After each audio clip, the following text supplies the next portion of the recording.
Amber, you've grown so much. Dr. Knight, you haven't changed a bit. I reunited with Amber, who had once been a 16-year-old girl at the university hospital where I had come to give a lecture. Now a full-fledged resident, she sat across from me, staring intently as she spoke. Hey, Dr. Knight, do you remember the promise you made back then? Promise? When I told you I wanted to become a doctor, you said something to me while I was studying, remember? That if I became a doctor, you'd marry me. I choked on the water I had been drinking, coughing violently. As the surrounding eyes turned toward me, I hastily wiped the table with a napkin, trying to recall our past conversation. My name is William. I'm 35 years old. I work as a town doctor alongside my father, a rural practitioner, and my mother, a nurse in a small mountain town.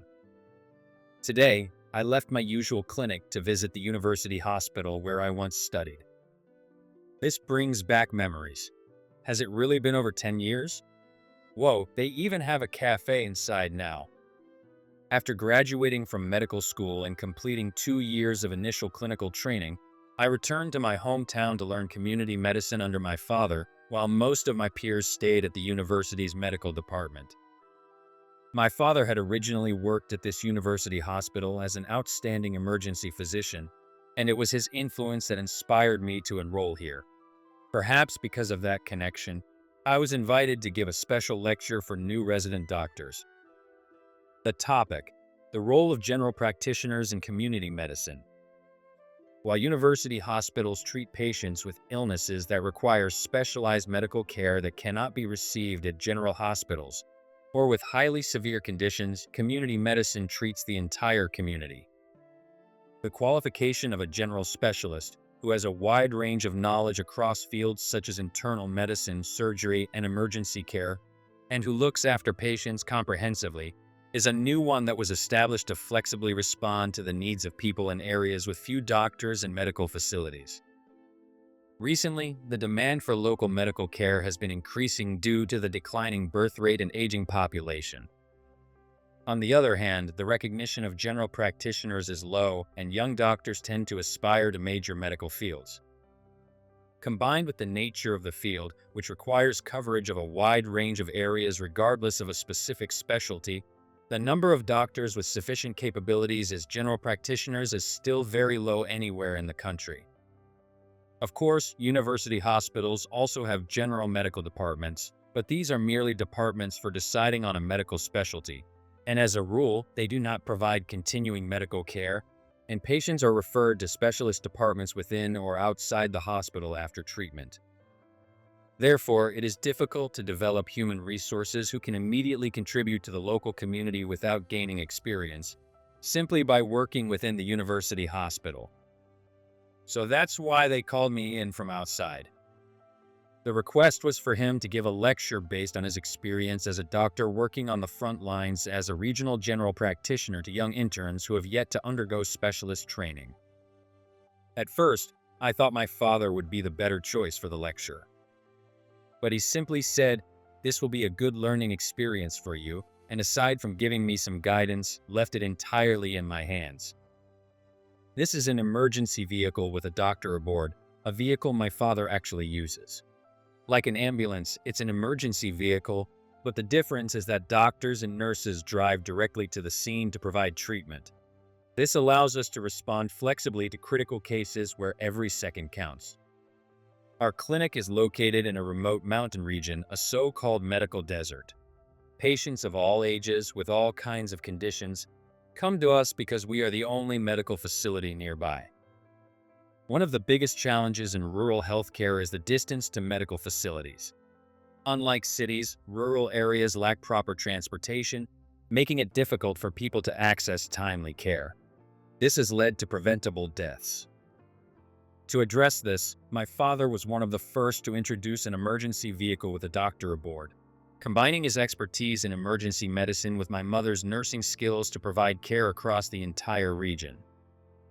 As a result, survival rates in our area have significantly improved, now surpassing the national average. His contributions have made him somewhat famous among local physicians. That concludes the lecture. If you have any questions, feel free to contact me using the email address listed in the handout. I'll also be at the cafe during lunch, so you're welcome to come ask me directly.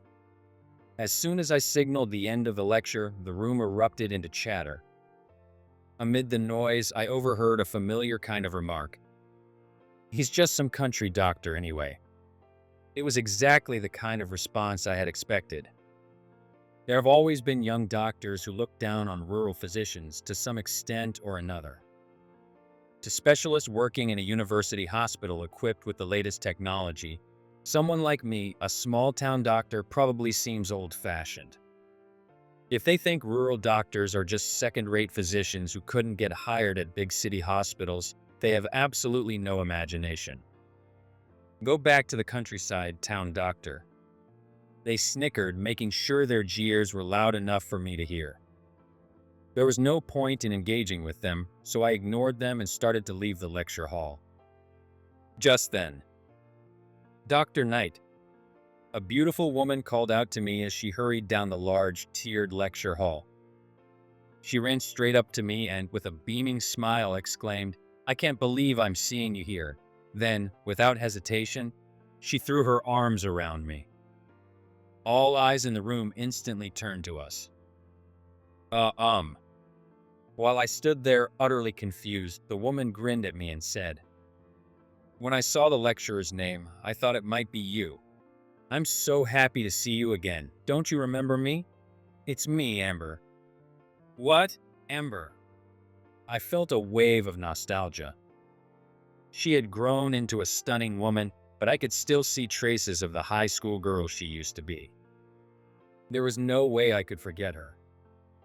Amber was the first patient I operated on by myself when I was still a medical intern. "Wait, Amber, you know him?" One of the guys who had been bad-mouthing me earlier asked hesitantly. "Of course, he's my lifesaver," Amber declared firmly, then turned to glare at the guy with sharp eyes. "And by the way, what was that you said about him just now? Were you even paying attention during the lecture? Doctors like Dr. Knight are the reason rural medicine can even function." Under her intense gaze, the guy awkwardly lowered his head. "Sorry." But Amber wasn't about to let him off that easily. "Don't apologize to me, apologize to Dr. Knight." "I'm really sorry." Seeing him so dejected, I couldn't help but chuckle and wave my hands dismissively. "It's fine, really. I don't mind at all." Honestly, I hadn't been bothered in the first place. The guy glanced nervously at Amber before hesitantly speaking. "So, Amber, are you free later? Maybe we could grab lunch together." "Sorry, I already have plans." Cutting him off mid-sentence, Amber immediately grabbed my arm and said, "Let's go, Dr. Knight." As if pulled by Amber, we visited a cafe inside the graduate school. Amber said she wanted to go to lunch. "Are you sure about that?" I asked, glancing at the menu. "About what?" she replied casually, still looking down at the menu. Lowering my voice, I said, "That guy seemed interested in you. Dr. Knight is more important to me." She said it so easily that I was completely caught off guard. I had no idea how to respond, and I could feel my face heating up. After all, Amber had grown into a stunning woman, so striking that she stood out even in the crowded cafe. Her long, slender limbs, her glossy hair neatly tied back, and her poised expression only accentuated her beauty. She still had traces of the girl I remembered, but now she had an undeniable elegance and intelligence that made her even more captivating. There was no way my heart wasn't racing. "Amber, you've grown so much." Hiding the sound of my racing heart, I tried to act casual as I spoke to Amber. "Dr. Knight, you haven't changed a bit." I first met her 9 years ago. At the time, I was 26. I had just finished my residency at the university hospital and returned home to work at my family's clinic. Under my father's guidance, I was training to become a general practitioner specializing in community medicine. That day, my father was away at a medical conference. Therefore, my mother, an experienced nurse, and I ran the clinic together. Dr. Knight, is he here? My granddaughter isn't well. Banging loudly on the clinic door was Amber's grandfather. It was summer break. 16-year-old Amber, then a high school freshman, had come to visit her grandparents in the countryside while her busy parents remained in the city for work. She had been complaining of stomach pain since the night before. On top of vomiting and diarrhea, she now had a high fever that wouldn't go down. I immediately placed her on the examination table. She winced in pain, particularly in her lower right abdomen. The pain was not only present when I pressed down, but also when I released pressure, a classic symptom. Turning to her worried grandparents, I kept my voice steady and calm. It's almost certainly acute appendicitis. Acute appendicitis, commonly known as appendicitis, is a condition where the appendix becomes inflamed. If left untreated, it can rupture, leading to potentially life-threatening complications. Early surgery is the standard treatment. Delaying it could cause the appendix to burst, which in the worst-case scenario could be fatal. I determined that she needed emergency surgery. The procedure itself wasn't particularly difficult. The real problem was that my father, the experienced surgeon, wasn't here. Transporting her to a larger hospital wasn't a viable option either. The nearest one was hours away, requiring a drive down treacherous mountain roads. To make matters worse, a typhoon was approaching that day. There was no way we could attempt the journey in such conditions. What are we supposed to do, Dr. Knight? Her grandfather looked at me, desperate for an answer. Meanwhile, Amber lay on the table, drenched in sweat, her body trembling as she endured the pain. Seeing her in such distress, I made up my mind. I will perform the surgery. I might still have been young and inexperienced, but I was a licensed physician. Where's the usual doctor? Can you really handle this, being so young? Her grandfather eyed me with doubt as I prepared for the operation. But Amber herself reached out, gripping my hand firmly. Please, Dr. Knight, save me. Her words gave me courage. I quickly called my father and explained the situation. We decided to use the remote medical support system we had installed for emergencies. With this, my father could monitor the surgery in real time and provide instructions as needed. Besides, my mother, an experienced nurse who had assisted my father in numerous surgeries, was right by my side. As long as I remained calm and focused, I could do this. 1 hour later, the surgery was a success. I finished the surgery safely and was able to give the happy news to Amber's grandfather. Amber recovered smoothly post-operation, and when my father examined her after returning, he confirmed that there were no complications. Dr. Knight, thank you so much. That was the moment Amber became attached to me. Just 3 days after surgery, she was discharged. Yet, for some reason, she kept coming back to the clinic regularly. One of the charms of the countryside is its slow, peaceful rhythm. The clinic was never completely idle, but we rarely had days where we were rushed off our feet all day long. For someone like her, used to the fast-paced city life, rural living must have felt dull and uneventful. With my father's permission, I helped Amber with her studies in the waiting area whenever I had time, chatting with her in between. I still haven't forgotten that summer. I've always wanted to see you again. We promised to meet the next year, but I couldn't come. I'm sorry. It's okay. I smiled at her as she apologized with a downcast expression. Still looking a little sad, she spoke in a quiet voice. After that, my parents got divorced. My mom got custody of me. My grandparents, the ones in the countryside, are on my dad's side, so I couldn't visit freely anymore. I see. Now that she mentioned it, I vaguely remembered her saying something back then about how her parents fought all the time and how home didn't feel comfortable anymore. That was why she had escaped to the countryside. Every summer I'd think about you. I'm glad to see you're doing well.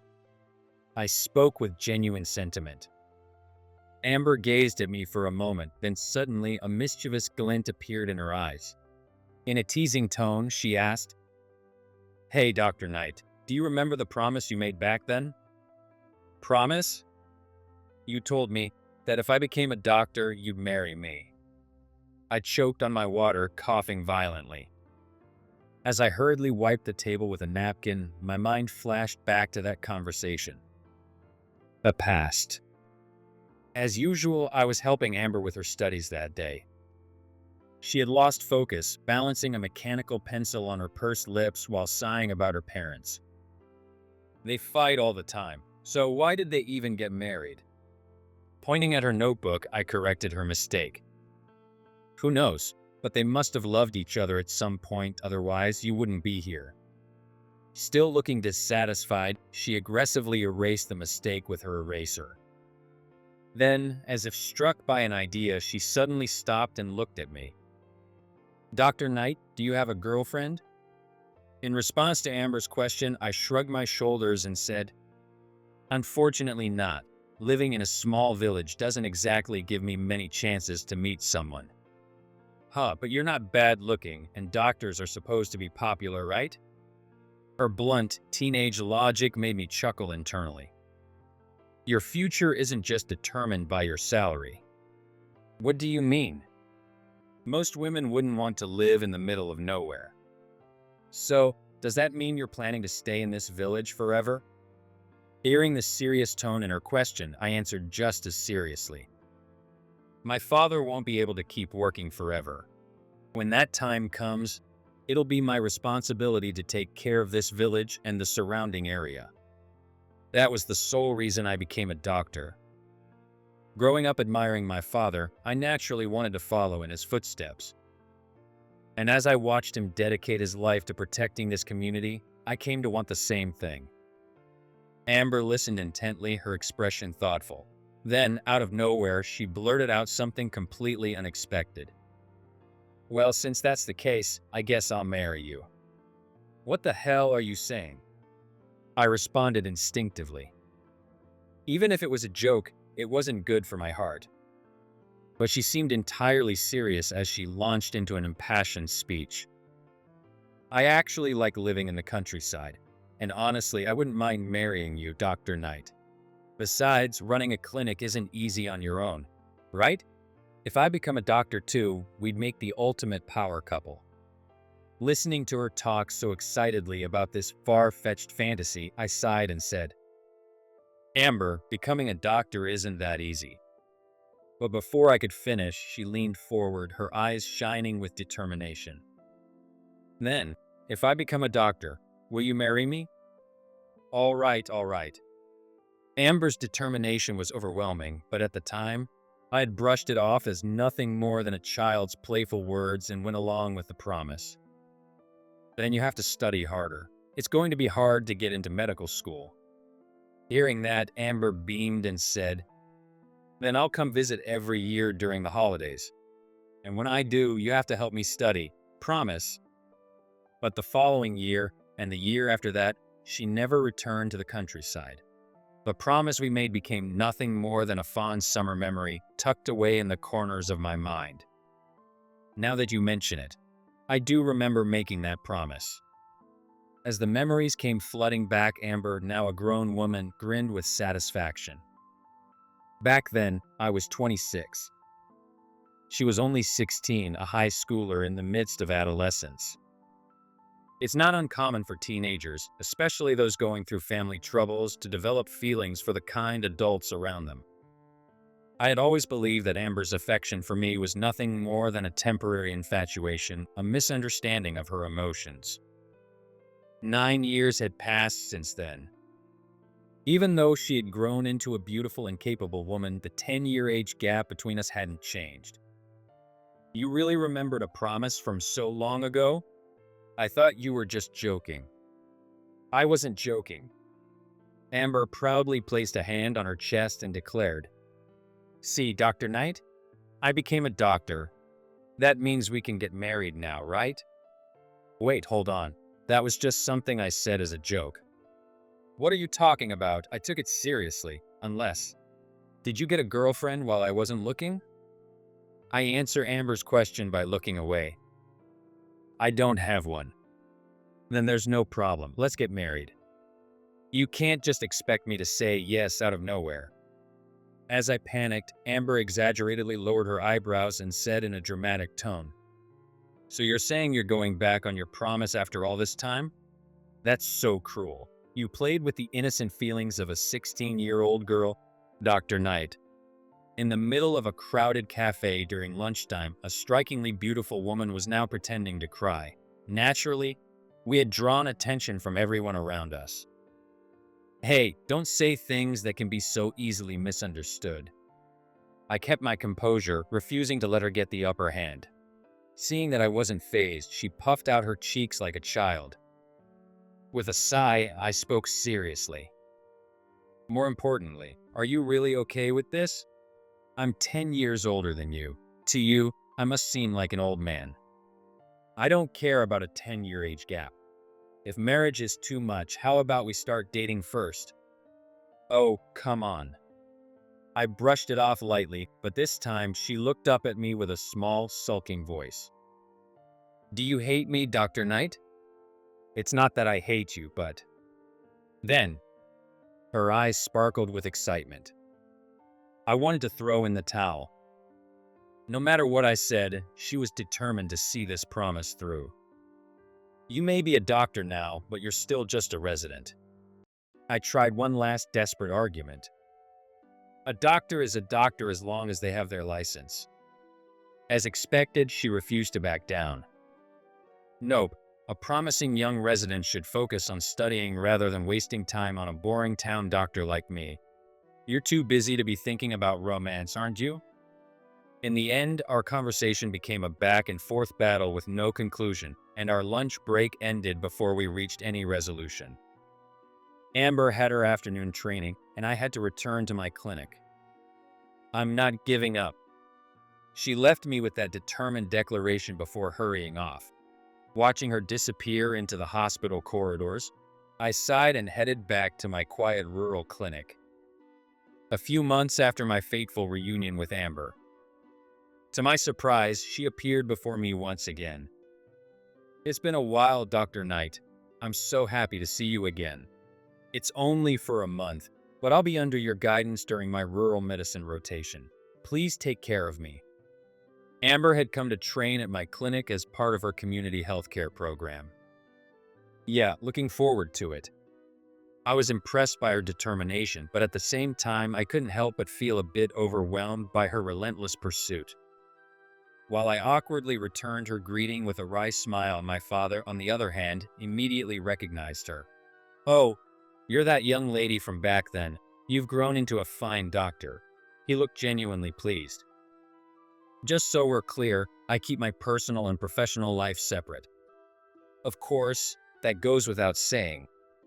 Despite my stern warning, Amber answered brightly without the slightest hesitation. Training young doctors is an important responsibility. As a senior, I taught Amber how to do her job, thinking that I would give her strict guidance if she was going to work in the medical field with half-hearted feelings based on romantic feelings. But then, I was shocked. Her dedication to patients was anything but superficial. In our clinic, we treated everything from minor illnesses to critical emergencies. With so few staff members, there were times when we had to take in patients even when we were already stretched beyond capacity.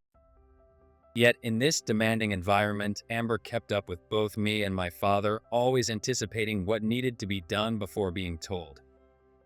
She absorbed knowledge eagerly, showed genuine interest in people, and no matter how tough things got, she never lost her smile in front of the patients.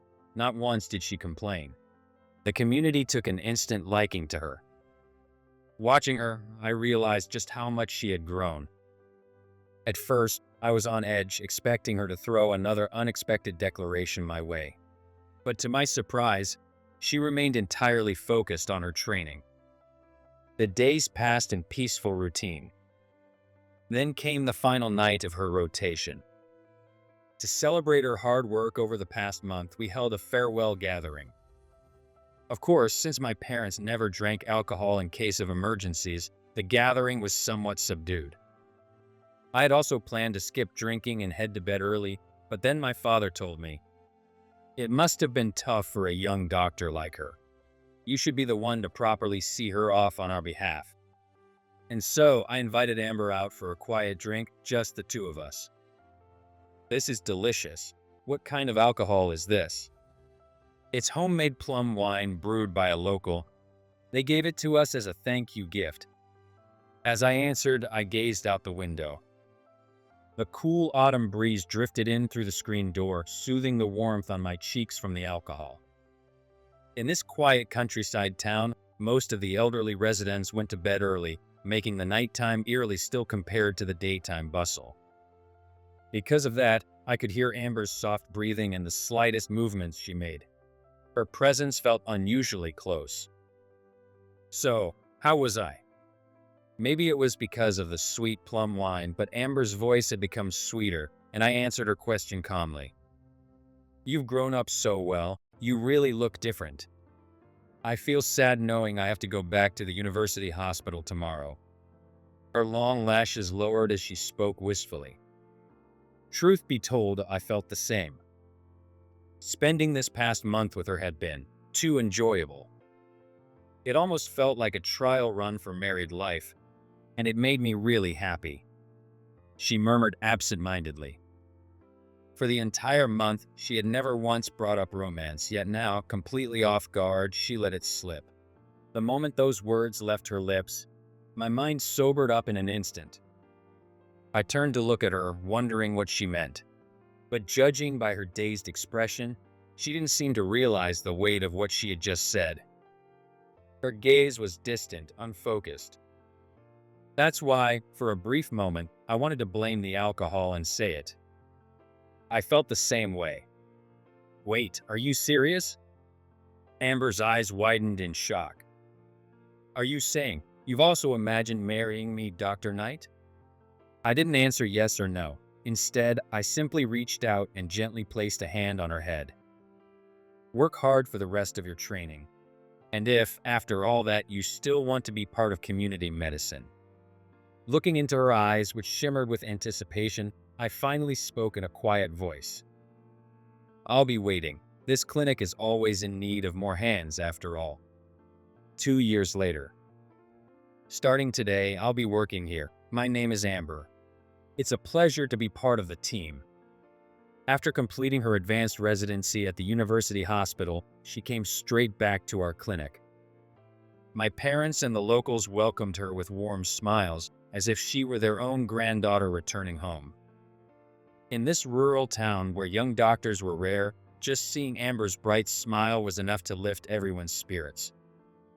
As the community celebrated her return, I looked at her with a mix of exasperation and amusement. "I did say you could come back after your training, but don't you think you rushed into it a bit too fast? You could have stayed at the university hospital, where there are plenty of specialists." "That's true, but I want to become a generalist like you, Dr. Knight. Here, I can treat patients from all fields and gain hands-on experience. Isn't this the best possible learning environment?"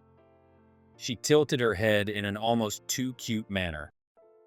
"Well, I suppose so." Her unwavering determination left me sighing in resignation.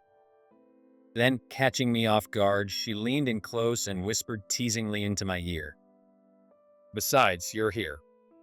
Startled, I instinctively took a step back. She smiled mischievously, like a little devil who had finally cornered her prey. Her gaze made it clear, this time she wasn't letting me escape. "You better not regret this." Trying to hide my embarrassment, I looked away. At that moment, I had no idea that in just a few years we would actually be married. I can't imagine my life without Amber by my side. I never thought I would end up saying such embarrassing things. And now, as the ultimate doctor duo, we continue to dedicate ourselves to the community together.